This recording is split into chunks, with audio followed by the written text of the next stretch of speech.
दोस्तों, जैसा कि आप जानते हैं कि पाकिस्तान के वज़ीर आज़म इमरान खान तुर्की का 2 रोज़ा दौरा कर रहे हैं।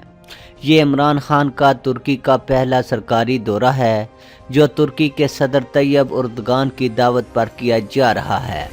इमरान खान का ये दौरा नहायत अहमियत का हामिल है। इस दौरे में अहम दिफाई मुआहदे भी किए जाएंगे। जैसा कि आप जानते हैं कि पाकिस्तान और तुर्की एक दूसरे के नहायत करीबी दोस्त हैं। तुर्की ने हर मुश्किल वक्त में पाकिस्तान का साथ दिया है। इसी तरह पाकिस्तान ने भी अपने दोस्त मुल्क तुर्की का साथ कभी नहीं छोड़ा। इस वक्त पाकिस्तान और तुर्की एक दूसरे के तैयार करदा हथियार भी इस्तेमाल कर रहे हैं। तुर्की पाकिस्तान का तैयार करदा दुनिया का मशहूर मुशाक त्यारा भी इस्तेमाल कर रहा है। पाकिस्तान भी तुर्की का तैयार करदा हेलीकॉप्टर और नेवी के लिए जदीद शिप्स हासिल करने में दिलचस्पी रखता है। इस दौरे में वज़ीर आज़म पाकिस्तान और तुर्की के सदर न सिर्फ आलमी बल्कि इलाकाई सियासी अमूर पर भी एक दूसरे का नुक्ता नज़र मालूम करेंगे और बहमी ताल्लुकात पर भी खुलकर बात करेंगे। इस दौरे का एक बड़ा मकसद तुर्की के ऐवान तिजारत के सरबराहों और तुर्क ताजरों को पाकिस्तान की मौजूदा तजारती सूरत हाल से आगाह करना है। जैसा कि आप जानते हैं कि तुर्की की आबादी 8 करोड़ है, लेकिन इसकी फ़ी का सालाना आमदनी पाकिस्तान से कहीं ज़्यादा है। पाकिस्तान के वज़ीर आज़म तुर्क सरमायाकारों के वफूद से मुलाकात करेंगे और उनको पाकिस्तान में सरमायाकारी की दावत देंगे। वज़ीर आज़म जिस मुल्क में भी जाते हैं यही काम करते हैं। बाज़ दोस्त शायद ये समझें कि इमरान खान जिस तरह सऊदी अरब, चीन और अरब अमारात में जाकर मुआशी तावन के लिए दरख्वास्त करते आए हैं, इसी तरह शायद तुर्की में भी जाकर ऐसा ही करेंगे। लेकिन आपने देखा है कि इस दौरे में इनके हमरा असद उमर या वज़ारत ख़जाना का कोई भी अफिसर नहीं है। अगर होता तो कशकोल का इल्ज़ाम लगाने वाले बढ़ चढ़ कर बोलते कि देखें अब इमरान खान अंकारा जाकर भी मुआशी तावन की अपील से बाज नहीं आए। तुर्की और पाकिस्तान के बहमी रुआबत की तारीख़ बहुत पुरानी है। इसका आगाज़ फील्ड मार्शल अयूब खान के ज़माने में हुआ था। पाकिस्तान अभी मार्ज़ वजूद में भी नहीं आया था कि मुसलमानाने बरसगीर की तुर्कों से मोहब्बत की एक तारीख़ मौजूद थी जिससे क़ारीन बखूबी वाक़फ़ हैं। फिर सन 1965 की पाक भारत जंग से बात शुरू करें तो मौजूदा दौर तक आ जाती है। साबिक़ हुकूमत में भी तुर्की के साथ हमारे ताल्लुकात सकाफ़त, तिजारत और दिफा से जुड़े हुए थे। पाकिस्तान इस वक्त तुर्की से भारी मशीनरी हासिल करता है और कुछ मशीनरी पाकिस्तान में तैयार की जाती है। अगर सन 1990 के अशरे में चीन का तिजारती गेट एकदम ना खुलता तो आज तुर्की हमारा सबसे बड़ा ट्रेड पार्टनर होता। लाहौर की बड़ी बड़ी शहरों पर आज भी तुर्की से इंपोर्ट किया हुआ बसों का एक बड़ा बेड़ा रवां दवा है। माहिरीन का कहना है कि तुर्की और पाकिस्तान के बहमी ताल्लुकात अब एक नए दौर में दाखिल होकर नई शुरुआत करेंगे। तुर्की को पाकिस्तान की तरफ से बड़ी मिकदार में अशिया बरामद की जाती हैं, जबकि तुर्की की तरफ से मिलने वाली दरामदात वैल्यू एडेड होती हैं और ज़्यादातर मशीनी आलात पर मुश्तमिल हैं।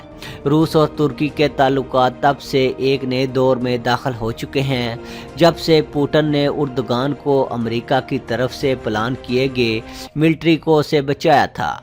हाल ही में हमारे वज़ीर ख़ारजा का ईरान, चीन और रूस का दौरा पाकिस्तान के मगरब में 7,000 अमरीकी ट्रुप्स की वापसी का वो ऐलान जो कुछ दिनों पहले सदर ट्रंप ने किया है।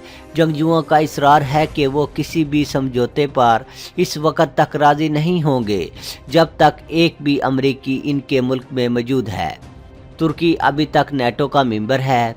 इसके मगरब में अमेरिका ने जो स्ट्रेटजिक अहमियत का फ़ज़ाई मुस्तक़िर बनाया हुआ है वो भी काबिल गौर है।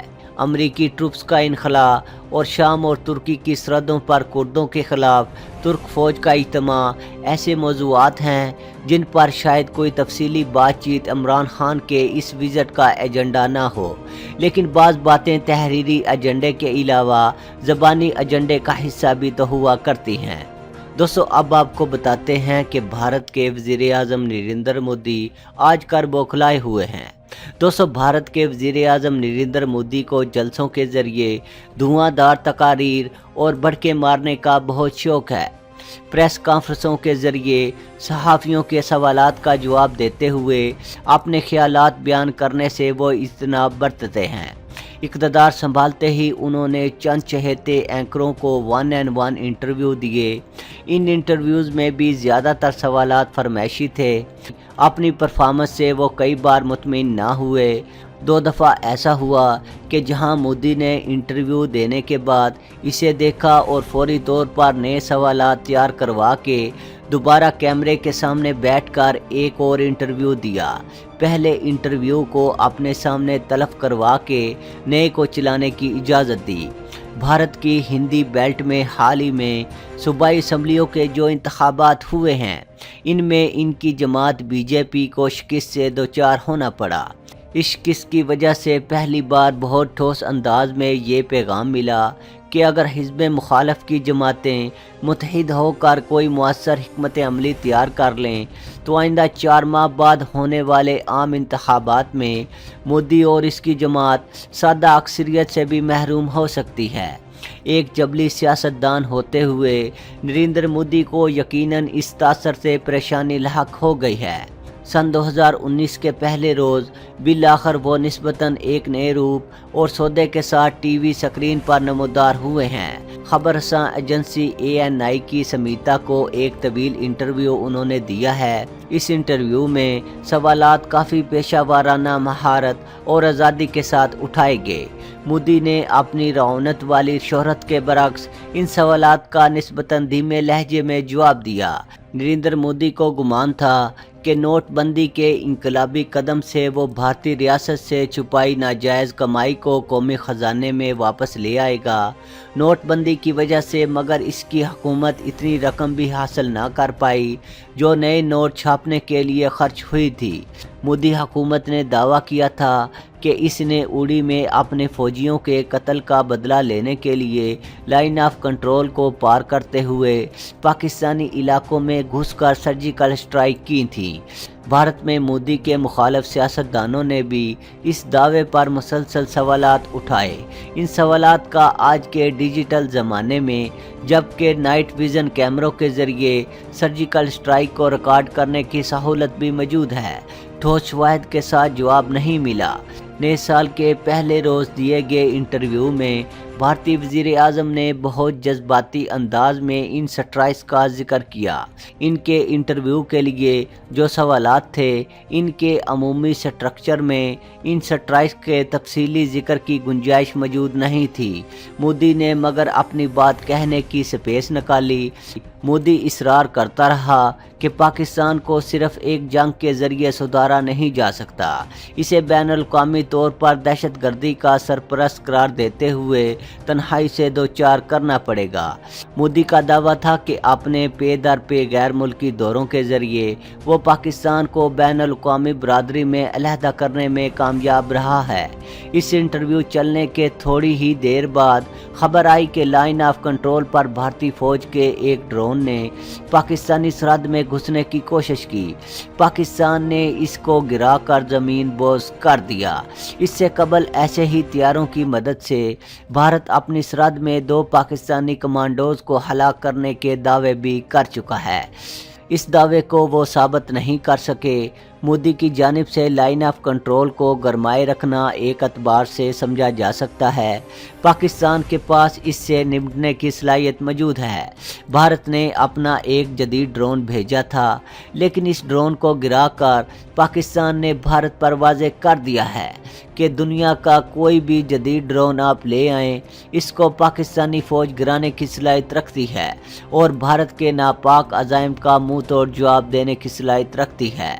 मोदी को ये समझना होगा कि लाइन ऑफ कंट्रोल जैसे महाज पर मुसलसल इश्तिआल अंगेज़ी ड्रामों के लिए स्क्रिप्ट्स की तरह अपनी ख्वाहिशात के मुताबिक महदूद नहीं रखी जा सकती। भारत की जानिब से इस महाज पर हरारत को एक हद से ज़्यादा बढ़ाया गया तो हमारे यहाँ से मुँह तोड़ जवाब देने की ख्वाहिश भी शदीद तर हो जाएगी। पाकिस्तान और भारत दो एटमी कुव्वत के हामिल ममालिक हैं। फ़कत इंतखाबात जीतने के लिए मोदी जैसे सियासतदानों को जंगी माहौल भड़काने से इतना बरतना होगा, वगरना तबाही ही तबाही है। पाकिस्तान किसी सूरत अपने दिफा से गाफिल नहीं रहेगा। भारत को ये याद रखना चाहिए।